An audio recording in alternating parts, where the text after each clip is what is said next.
میرے عزیزوں اور بھائیوں، اس وقت ہمارے دل و دماغ پر کل شہر بنارس کے اندر جو حادثہ پیش آیا ہے وہ اس طرح مسلط ہے کہ کوئی دوسری بات سوچنے کا موقع ہی نہیں ہے۔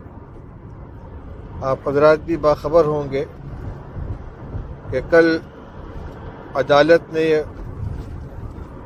گیان وافی مسجد کے تہخانے میں پوجا کی اجازت دیتے ہوئے مقامی انتظامیہ کو 1 ہفتے میں عمل درآمد کرنے کی ہدایت دی تھی، لیکن انتظامیہ نے اس قدر عجلت سے کام لیا کہ کل رات ہی ساری رکاوٹیں ہٹا کر گاٹر کاٹ کر تہخانے میں مورتی رکھ دی گئی اور وہاں پوجا پاٹ شروع ہو گئی، جس کی وجہ سے مسلمانان بنارس کے اوپر خاص طور سے اور پورے ملک کے مسلمانوں کے اوپر غم و اندوہ کا بادل چھا گیا اور انتہائی دل شکستگی کی کیفیت پیدا ہو گئی ہے۔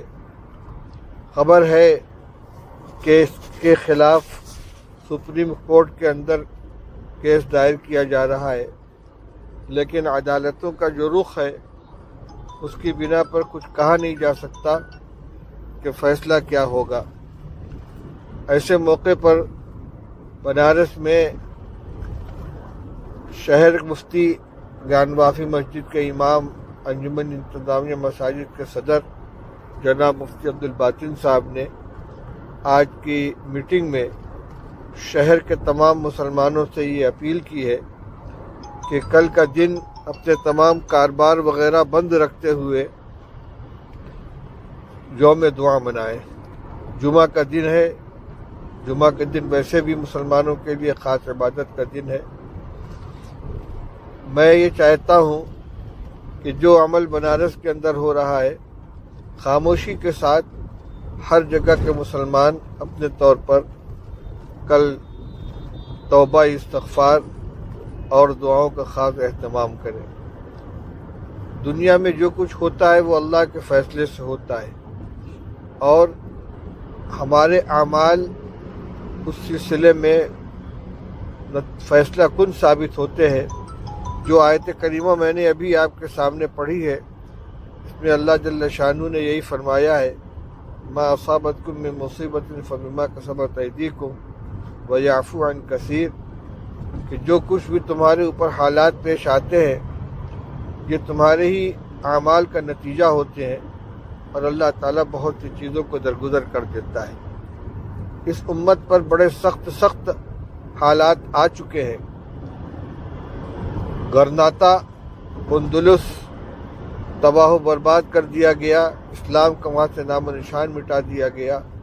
تاتاریوں کے ذریعے بغداد کو تہس نہس کر دیا گیا، اسلامی حکومت کا خاتمہ کر دیا گیا۔ یہ الگ بات ہے کہ پھر اللہ تعالیٰ نے انہی کے خاندان سے اسلام کے نمائندے پیدا فرمائے، اور علامہ اقبال رحمۃ اللہ علیہ کو کہنا پڑا، ہے آیا یورش تاتار کے افسانے سے کہ پاسباں مل گئے کعبے کو صنم خانے سے۔ لیکن جو حالات پیش آئے ہیں ان کا تجزیہ کرنے والوں نے یہی فیصلہ کیا ہے کہ ہر جگہ، چاہے وہ بغداد ہو چاہے وہ اندلس ہو، دنیاوی شان و شوکت کے اعتبار سے مسلمان بڑے عروج کے اوپر تھے۔ ان کی حکومت تھی، ان کی طاقت تھی، اور بہت بڑی تعداد تھی۔ دنیاوی اعتبار سے وہ ہر اعتبار سے ترقی یافتہ تھے، لیکن دینداری ان کے اندر سے نکل چکی تھی۔ دنیا طلبی اور دنیا کے اندر یعنی غرق رہنے کا ان کے اندر رجحان پیدا ہو گیا تھا۔ تو دشمن کے دل سے ان کا رعب نکل گیا، جیسا کہ حدیث پاک میں ارشاد فرمایا گیا ہے۔ رسول اللہ صلی اللہ علیہ وسلم نے ارشاد فرمایا کہ ایک وقت آئے گا کہ تمام دنیا کی قومیں تمہارے خلاف ایک دوسرے کو دعوت دیں گی، جس طریقے سے دسترخوان پہ کھانا کھانے والے ایک دوسرے ساتھی کو دعوت دیتے ہیں، یہ ڈش لو، یہ کھانا لو، یہ بہت لذیذ ہے۔ اسی طریقے سے مسلمانوں کو ختم کرنے کے لیے، تباہ و برباد کرنے کے لیے ساری قومیں ایک دوسرے کو دعوت دیں گے۔ صحابہ کرام رضی اللہ تعالیٰ عنہم نے یہ پوچھا کہ یا رسول اللہ، کیا اس زمانے میں ہماری تعداد بہت تھوڑی ہوگی؟ فرمایا نہیں، تعداد تو بہت ہوگی، لیکن تمہاری حیثیت ایسی ہوگی جیسے سیلاب کے زمانے میں پانی کی سطح پر بہنے والا کوڑا کرکٹ اور جھاڑ جھنکار ہوتا ہے کہ اس کا کوئی وزن نہیں ہوتا، اس کی کوئی قیمت نہیں ہوتی۔ اور رسول اللہ صلی اللہ علیہ وسلم نے فرمایا کہ اس زمانے میں صورتحال یہ ہوگی کہ اللہ تعالیٰ تمہارے دشمنوں کے دلوں سے، مخالفین کے دلوں سے تمہارا رعب نکال دیں گے اور تمہارے دلوں کے اندر کمزوری پیدا کر دیں گے، بزدلی پیدا کر دیں گے۔ صحابہ نے پوچھا کہ یا رسول اللہ یہ بزدلی کیوں آئے گی؟ تو آپ نے ارشاد فرمایا کہ دنیا کی محبت اور موت کا خوف، موت کی کراہیت، یہ دو اسباب ہوں گے۔ یہ قطعی حدیث رسول اللہ صلی اللہ علیہ وسلم کی، اور حالات کو دیکھیے تو آج مسلمان ہندوستان کے اندر سرکاری اعداد و شمار کے اعتبار سے 20 کروڑ کی تعداد ہے ان کی، اور اگر پورے حقیقی گنتی دیکھی جائے تو اس سے بہت زیادہ ہے، لیکن کوئی وزن نہیں ہے، کوئی حیثیت نہیں ہے۔ فرقہ پرست اور اسلام دشمن عناصر جو چاہتے ہیں وہ منٹوں کے اندر کر گزرتے ہیں اور ان کے خلاف کوئی کارروائی نہیں ہوتی۔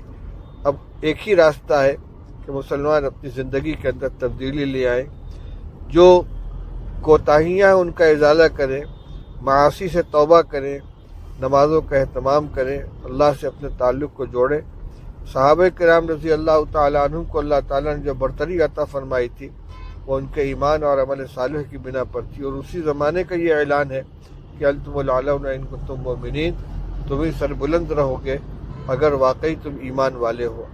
ایمان حقیقی معنی میں اگر ہمارے اندر آ جائے تو تعداد کچھ بھی ہو، مسلمانوں کو اللہ تعالیٰ سربلندی عطا فرمائیں گے۔ اس لیے جس کا جتنا دائرۂ اثر ہے، اپنے دائرۂ اثر کے اندر مسلمانوں میں دینی بیداری پیدا کر کے لغویات، خرافات اور گناہوں سے بچ کر طاعت اور بندگی والی زندگی گزارنے کی تلقین کریں، اور گناہوں سے اپنے بچائیں، توبہ و استغفار کا اہتمام کریں۔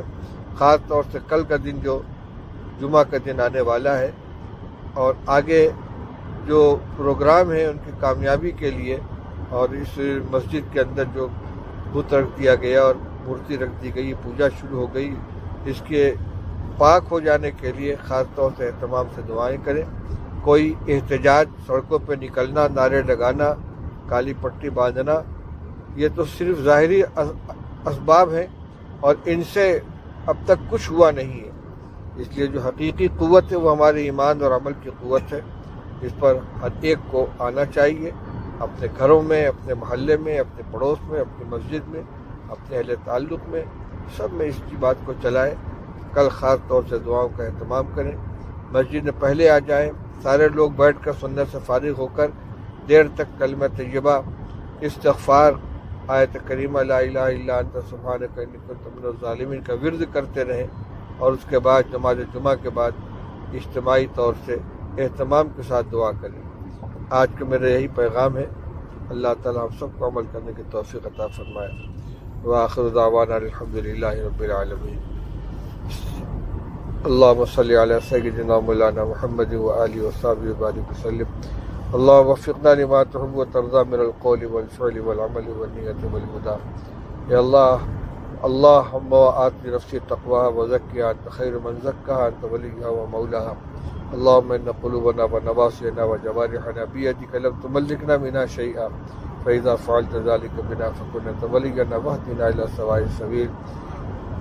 یا اللہ ہمارے حالات کو درست فرما دے، یا اللہ پریشانیوں کو ختم فرما دے، مسلمانوں کو عزت و سربلندی عطا فرما، اسباب ذلت سے ہمیں نجات عطا فرما، اسباب عزت عطا فرما، اپنا سچا تعلق نصیب فرما، ہماری دعاؤں کو اپنے فضل و کرم سے قبول فرما۔ گیان باقی مسجد کے اندر جو حالات چل رہے ہیں، اللہ اس میں اپنی مدد شامل حال فرما۔ ہم کمزور ہیں، گناہ گار ہیں، تیرے گھر کی بھی حرمتی ہو رہی ہے، کہ اللہ اپنے کرم کا معاملہ فرما دے اور ہمارے حال پر رحم کا معاملہ فرما دے۔ صلی اللہ تعالیٰ علی خیر خلق محمد وآلہ وصحبہ اجمعین برحمتک یا ارحم الراحمین۔ السلام علیکم ورحمۃ اللہ وبرکاتہ۔